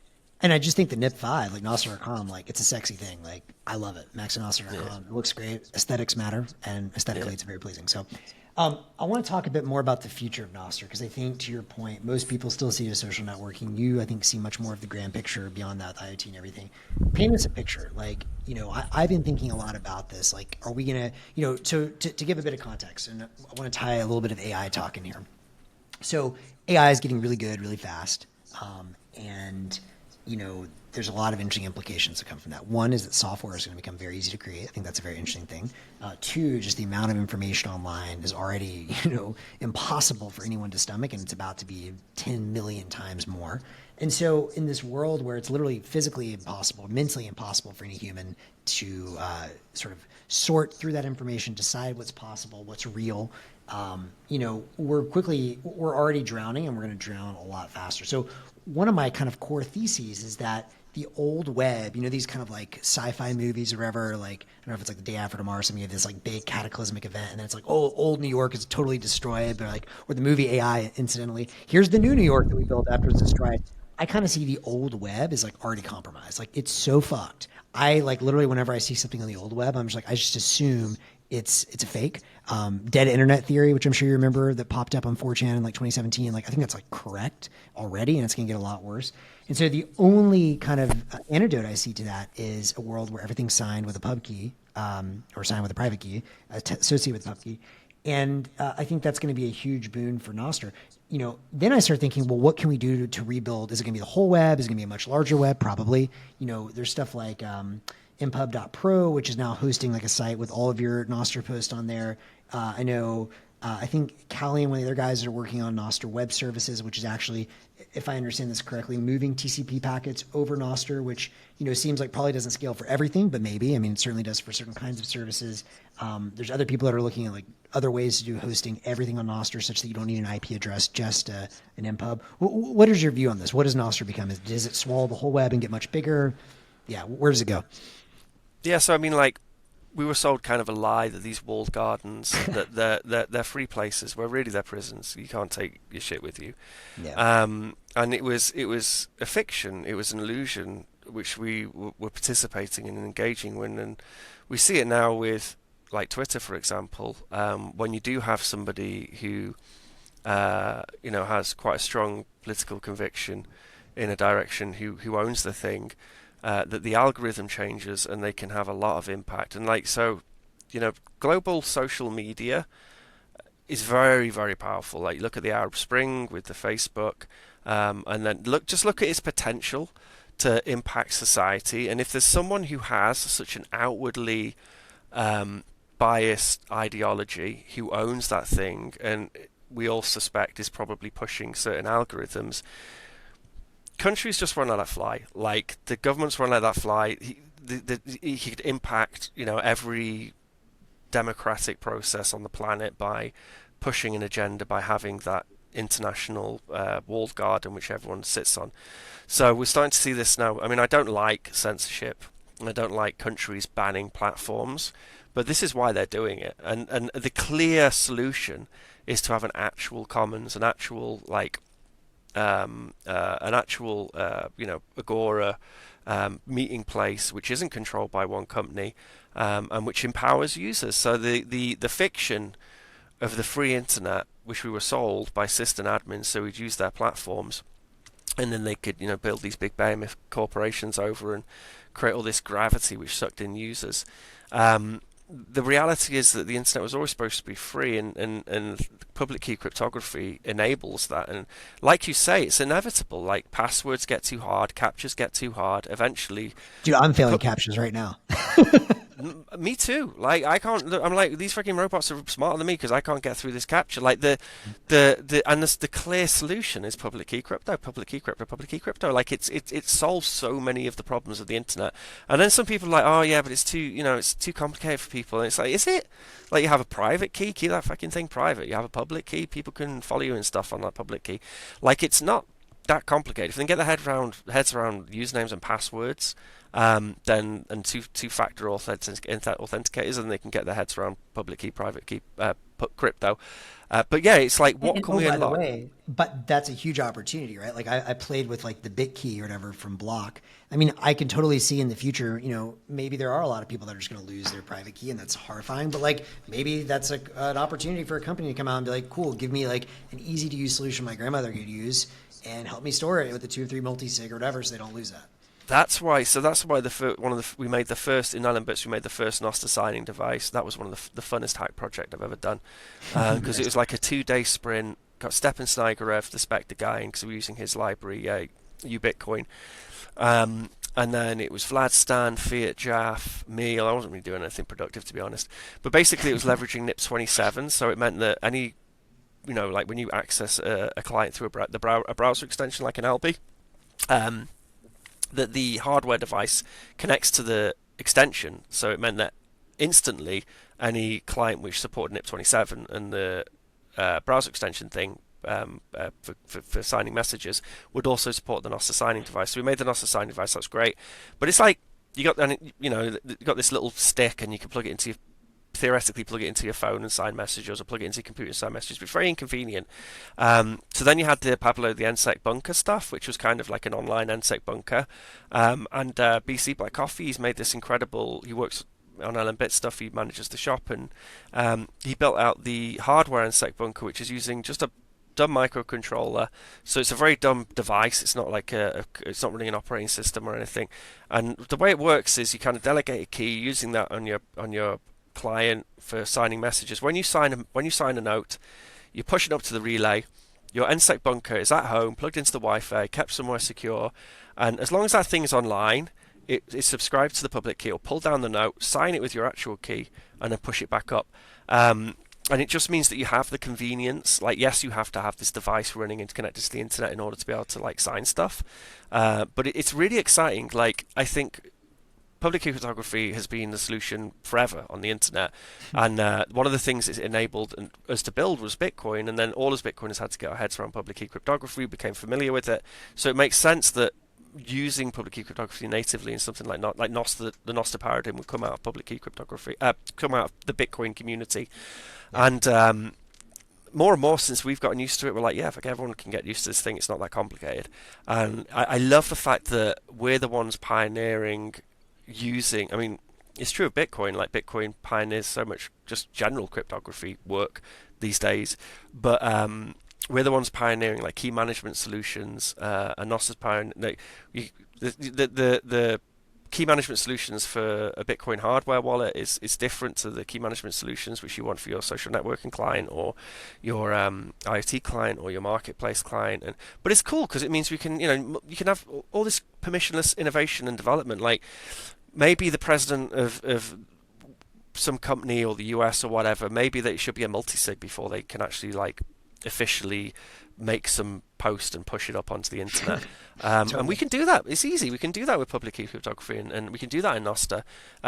So you can just build stuff, like, and this is, I mean, this is why the Twitter will fail, just and those traditional platforms will fail, just because, or these platforms which emerge will fail, because this permissionless development environment where there's no IP, people are just building stuff. It's all free and open source, and if there's a client and it has some, like Amethyst, which I use, for example, big shout out to Vito, is amazing, has the Zap streams, and I can watch the Zap streams in it, and it's so cool to like have a social networking client which is it's legitimately better than Twitter to use. Like, it's more functional, and it's easy, like it's not complicated, the UI is nice and simple. So yeah, you get that. And going back to your idea of the original internet, the promise of the original internet, I actually think that we'll end up with, like, there was people early on in the internet, they had forums which they would hang out in. Birds of a feather, you have an interest in something, and you like talking, hanging out with the people who've got interest in the same thing you have, and they have this very themed forum. And I think that you then had these big, Twitter, Facebook, or whatever, and they kind of had a very general feel to them, very generalized, but it managed to pull in a big gravity of users. With Nostr, you can have the best of both worlds, so you can have something which really appeals to you and your community of users, whatever you're interested in, but then you also have access to the larger network effect of users. So it's really like when it comes to social networking, whatever comes next has to have the ability to have the network effect, which it has via interoperability of NIPs. Then it also has to have a permissionless development environment, and also has to have, people need to be able to have control of their own data, and more freedom of association and free speech, and it actually be free, where so you can have control of your own data. So it ticks all the boxes. So I honestly think for social networking, of course, it makes perfect sense. And so I had this thing. So I was rewriting Nostr.com, giving it a bit of a facelift, and just rewording some of it, and the little tagline thing when you go to Nostr.com, I changed it to "a better internet is possible." So in Anarchism, there's this saying, "a better world is possible. We're not at the end of history," which is quite often what people think, like we're at the end of history. It can only ever be as good as it is now, because it's too hard to change anything. And then the anarchists will say, no, a better world is possible. Like, it is possible. Like, we don't have to live in what we're living in right now. We can make a better world, and I like it. And it's not utopian. It's just saying we're not at the end of history. That humanity progresses, it has historically, and more people will be liberated. Blah blah blah. So yes, that's why I went for a better internet is possible. So it's reminding us the original promise of the internet, which got captured, but by basically a few groups of people who really knew how to kind of wield the power, and then pull in people. So I mean, you talked. I mean, I agree with everything you just said. You talk a lot about social media there. What do you think beyond that? Like, do you think there's a world where we no longer have IP addresses and DNS gets replaced by some other kind of lookup mechanism? Is that way far in the future? Like, is everything one day an MPub, every web service, every website, or maybe not? I agree with Hegel. I think that the overriding incentive is liberty, and whatever makes people more liberated in a way where we're not harming each other, that's where humanity will head to. So yeah, that it's the eventual place we'll end up. I mean, I think a lot of these traditional systems is similar with free and open source software, probably like Bitcoin. We're not going to have like a bloody Bitcoin revolution where everything falls and burns and then it rises and everyone starts using a Bitcoin standard. It's the Trojan which just infects the system, and they have to, in order to stay relevant, they have to engage with Bitcoin and use Bitcoin and implement Bitcoin. And that's inevitable for Nostr as well. I think that it's very feasible that even Twitter itself could one day just enable Nostr and just and work with Nostr, and it would solve a lot of their problems. They would still have the users because they're loyal to the platform, and then it helps the Twitter corporation. They don't no longer. I mean, maybe it won't happen immediately, but all these historical legacy systems, they will have to adapt and evolve. Just as Microsoft becomes the world's biggest free and open source contributor. At one point, they were trying to kill it dead. And yeah, exactly. So it's like they have to embrace this thing. There's no stopping it. Like it's the force of all the users saying no, we want more liberty, and You can't fight Well, it. I was also very encouraged. I don't know all the details of this, so perhaps I need to do more research. But Switzerland looks like requiring all government software to be open source. Did you read much about that? No, but I love it. I mean, when I was when I was teaching, it always annoyed me that I mean, when it comes to some of these big companies like Apple or whatever, like they make a lion's share when it comes to selling to public sector, because they can just go into a school and say, right, you guys, everyone needs an iPad. All the classrooms need an iPad, and they don't need an iPad, but they'll sell it to the school, and then they'll rip them off. They'll pay the highest price you could ever charge for an iPad, and then these iPads just end up sat in drawers doing nothing. It's a complete waste of money. So, public sector, selling to public sector is a huge place for profiting off. And yeah, I was always amazed that we didn't use all of the stuff I used with my kids was free and open source, and I would push free and open source software constantly. Cool. But the it's great. Yeah, I mean, like Germany again, very similar. Like a lot of the stuff they roll out is free and open source. They've got I can't remember some of them, but they've got the Chaos Computer Club. There's a lot of very politically active hacker groups who hold government to account and say that this thing needs to. It's like during all the COVID days. I don't want to bring up that boogeyman, but during all the COVID days, I think the British government spent under Boris Johnson spent like £5 billion making some shitty app, which is absolutely horrendous, closed source. Whereas the Germans would just created this free and open source app, which was very private and didn't leak user data when it came to it's contact tracing software, and that's because there were these politically active hacker forces within Germany who listed these are the 10 requirements. If this piece of software has to exist, these are the 10 requirements. And it always annoyed me because it was like they'd made that thing and it worked, and I was like, why doesn't the British government Why don't we just use this? Yeah, why are we? I know but it's the classic British Tory thing of they just use $5 billion to their mates, £5 billion to their mates, and it's just tenders given all to their friends. But so that's why. But again, like. It's inevitable. It's inevitable. Yeah. Everything will end up free up. And the cool thing is, this is something I wanted to say before about monopoly, and how not all monopolies are bad. So you like if Microsoft ran all the world's web servers, we would hate that. Whereas Linux, all the world's web servers running on Linux, we're like, oh, it's fine. Like we understand that there's fundamentally something less evil when it's not like privately owned and by a company.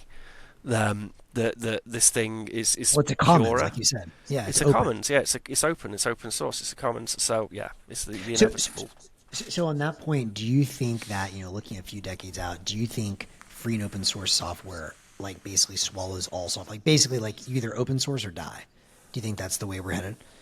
Yeah, I mean it's absolutely. I mean so all companies worth their salt. They're free and open. They have a free and open source part of their software, or their free and open source software, and then they have a for-profit arm which has that relationship where it nurtures the software. And this is what you've seen in those traditional companies. It's funny because I mean, I had this, Max, when we first started speaking to some VCs about the seed raise we were going for, and they were like, "Oh, we have some worries about your for-profit arm, and how there's this free and open source software, which is the thing which everything's built on." And it's like, have you not seen how the companies, like IT companies, have evolved over the past 20 years? Like they're free and open sourcing everything in order to stay relevant, and you benefit from it too, because when you free and open source things that people have access to, like all the contribution. Like if you were to quantify the cost of building LNbits as a proprietary, private, closed piece of software, it's millions. It's millions and millions and millions to build that thing. But as it was, it's all of us all contributing in there, building things we like, building functionality which we want, and then suddenly you get this incredibly powerful piece of software. And yeah, there's this for profit arm, but we're beholden to the free and open source community, and we can't fuck it over. We can only ever just nurture the thing which we're building upon, and it's the natural relationship. And I think it's that thing which we were talking about before, where it's okay to have this like check on power and on monopoly of resources, this like community-driven element to private capital, where you're beholden to users via a protocol or free and open source software or whatever. I think it's good. Like it's a good thing. It's mutually beneficial. There's a symbiosis, and you see that there's a whole bunch of companies which do very well at this. Like Canonical do pretty well. WordPress. There's a whole bunch of like private companies which also have their free and open source, and like WordPress.com is a fucking automatic WordPress runs the 7.5 internet. yeah, $7.5 billion company. Like, it's a big company. It's worth loads of money and very successful. But also, it has this great free and open source community who like the work which the Automatic do. I hate Yeah. using the WordPress analogy because the software is terrible, but the relationship's good. The relationship's good. Yeah, and use the word symbiosis, which again goes back to the idea of mutual aid and Kropotkin and this idea that evolution, in the long run, the system that wins is likely the system that cooperates. And it all goes back to Adam Smith. And it all goes back to the bitch And it slap. all goes to fucking in Wealth of Nations, man. He fucking nailed it. I got to put that in the show notes. Adam Smith bitch slap. That's come up a lot. Cool, man. I did want to talk. I know we've touched on a lot of stuff. So maybe one last area that's kind of relevant for me, I want to get your take on is, we talked a little bit about AI, and I'm curious, what your take is on AI in general, like where you think open source versus closed models are going. Obviously the impact of AI. I don't know if you play with some of this agent stuff. Replit just shipped something recently. Cursor's got their tools out. Where I've done some coding in the past. I'm sort of a Python maximalist. I just like the beauty of Python, which I also want to get into. But I haven't coded in years, and so I was able with Cursor to ship some fairly sophisticated software where I was downloading shit from relays and starting to sort the data, do some web of trust analysis or whatever. And I did not write any line of code. I just literally typed what I wanted into Cursor. So that was very powerful. And I think that we're kind of heading to a world where software becomes disposable, which is something I know DK, he was tweeting about the other day, and I really like that concept.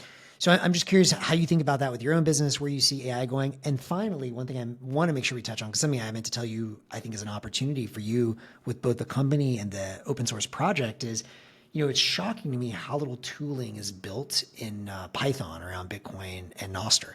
In fact, I think the original Python library was a Vitalik one, if I'm not mistaken, which is amusing. And I don't think he's updated in 15 years or whatever, or 10 years. So I think there's a huge opportunity. All of the AI stuff is done in Python, right? That's the lingua franca there. I wonder if there's a huge opportunity for you guys to plug much deeper into the AI open source communities and just make it very easy to bring identity, value transfer, whatever into those communities. The only person I know really hammering on this right now is Jordy with Open. I forgot what he's calling it. FuSats and L402, the protocol from Lightning Labs, L402.com. That's all in Python because the bots that need to buy data, they're only going to do it in Python. So I'll throw all that at you and take it where you will. Yeah, so you have the trendy hip, modern languages, Go, Rust, those sorts of things, and yeah, they're great. Very powerful and very clean, and they clean the memory properly, and you don't have any problems with that. But they're less accessible than something like Python, like you say. So for a long time in LNbits, we had a Go version and a Python version running simultaneously, and we imagined that we would probably shift to the Go version for the languages and efficiency over Python, but Python just kind of got better. And as well as that, we realised we would just really be limiting the limiting the contributions. You heard it here first. Limiting the because obviously, the beautiful thing about LNbits is you have the core software, and then you have all these extensions, and anyone can make an extension. And the core software is locked down, fully audited, loads of eyes on the code. The extensions, they're easy to kind of check through and vet, and make sure they're not doing anything funky. And more we're building in permission systems, permission stuff into them as well. So, but it's basically we want something everyone can contribute. So if you're higher level, you can contribute to core, but I can't really contribute to LNbits core anymore. I'm not good enough, and that's cool. It's awesome. if I try and plug some code into LNbits core, it just gets rejected, and it's embarrassing because but but I can make. But I can make extensions. That's my level. Is I can sit down there, have some ideas, and then knock out extensions for new functionality. So this is the world in which it's at least in the immediate term where you can prompt. Where lots of people will just be able to build extensions. I love Python. We love Python. And the reason we chose it was really accessibility. So it was less scary for people to build on top of. And it's hard. It is hard to spend all this time learning a thing, developing, and then realize that in time you'll build lots of stuff just by prompting. AI, it still needs a lot of kind of hand holding, when it comes to actually making a piece of software and having it like production ready. But yeah, totally. Like we will get to a point where you can have ideas and then build stuff, and that'd be very exciting. I mean, I think why some of the reasons like Nostr's been so successful is it's come about at a time where lots of people have access to these AI tools, and less people feel before. It's really quite hard to develop code and test it and improve it as well. Whereas now you can trick your code into and put it in cursor or whatever. So tidy this up for me, and then people are more willing to share code. So I mean, AI and in general, society's going to radically change, man. Like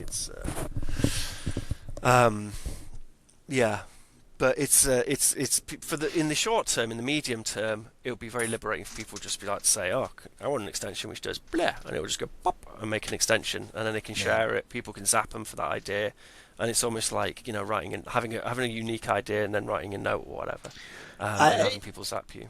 I agree. And if anyone hasn't tried it, Replit, Cursor, both tools to kind of see some of this magic, or even just talking to ChatGPT or whatever, Claude.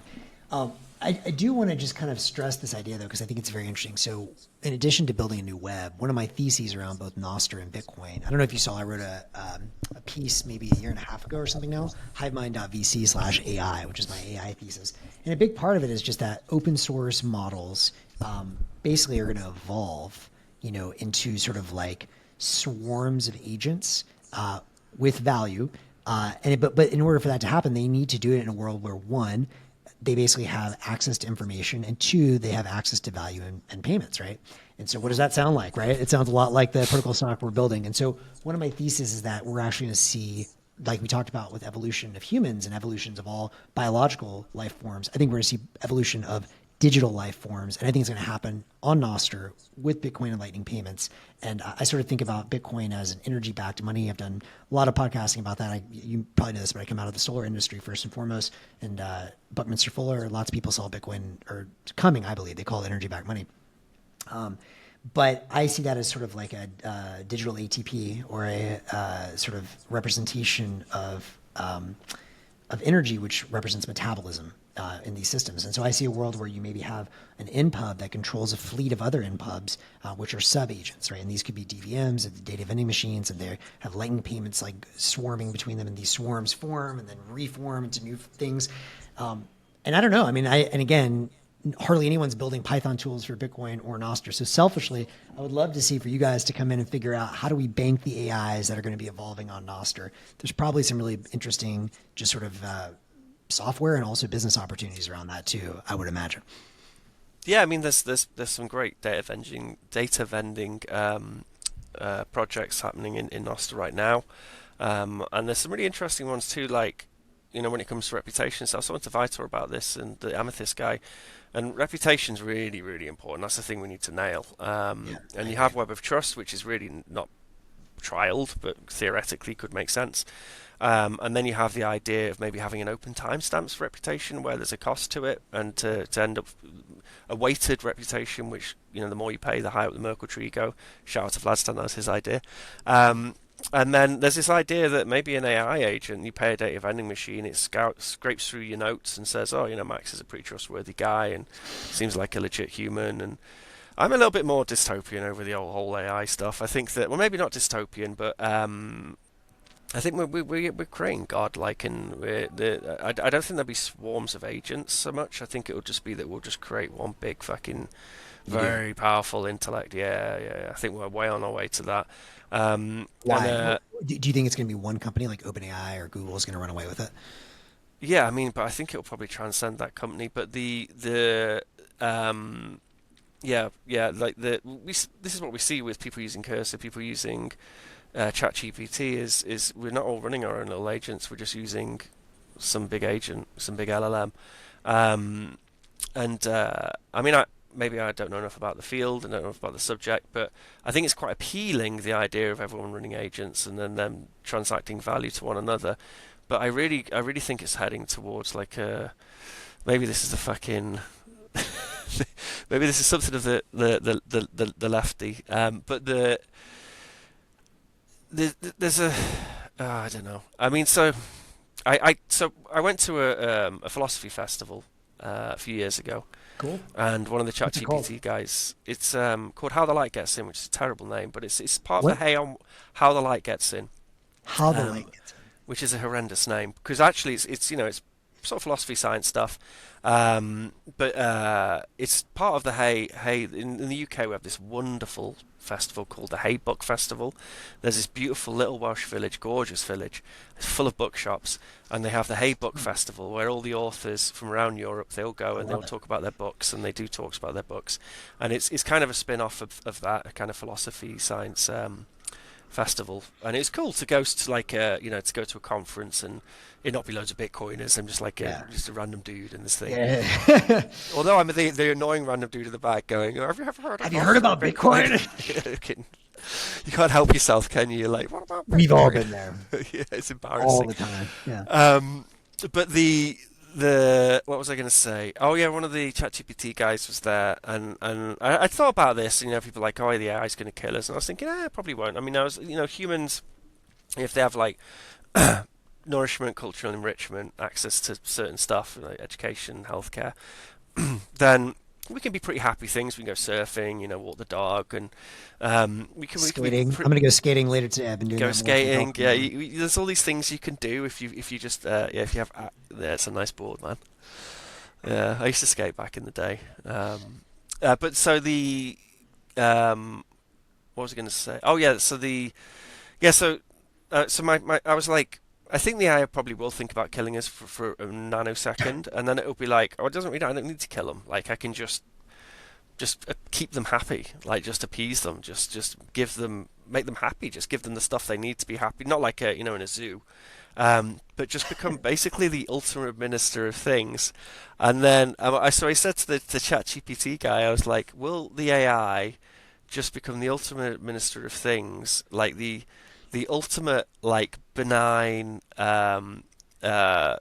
communist dictator, and in the it's not going to go paranoid like Stalin and start killing everybody, or just administer things. And then you We talk hope. about value and the market's ability to like find value in through the buying and selling of things. Like AI has a lot of inputs, and it can probably figure out like the use case value and resource value and how to allocate those resources and do and fucking we'll probably end up with a reforested planet because it'll build harvesting bots so we can have like actual effective permaculture and 2D farming. That makes sense.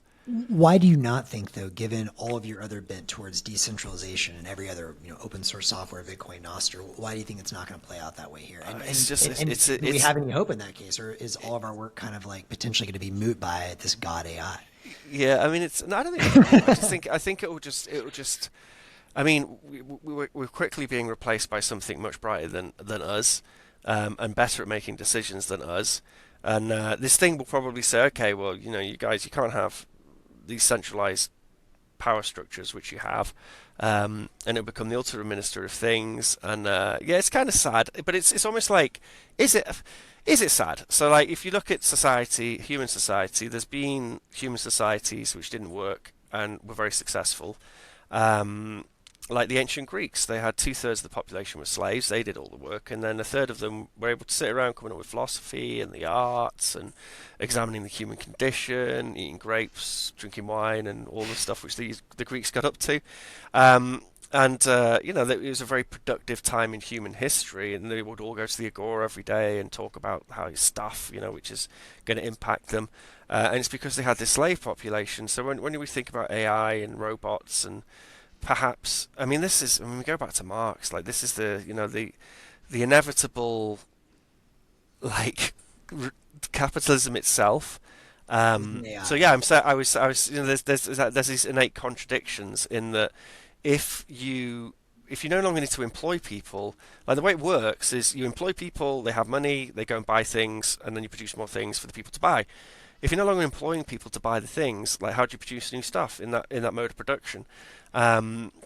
So yeah, that's it's all that shit's going to change. Like it's a wild card, man. I mean, I don't think it's going to happen very quickly. I think thank God we've got another decade or so of decentralizing, these centralized things and having. And I also think that we will continue to have local capital. Humans want to nurse each other. They want to teach each other. They want to sell each other coffee. You don't want to go to the coffee shop and have the robot Right. give you the coffee. Like, you want those human relationships. All that stuff will still exist, but it is going to really impact how it's one of the contradictions of the capitalist mode of production that eventually it just destroys itself through. Well, so I agree with you. It's a wild card. I think that is one certain, certainly realistic picture. Another picture just to paint that I'm thinking a lot about is, a world where. Oh, let me tell you before I forget. Sorry, I'm Yeah, sorry. no, Pause. please, Can you please. pause? Yeah. I'm terrible. The reason I'm interrupting you is because you're much cleverer than me, and you're probably very good at pausing an idea and not forgetting it. So when I had that chat, because I pulled the ChatGPT guy, to one side just a few years ago, and I told him, I said, this is the crackpot, ultimate minister of things, the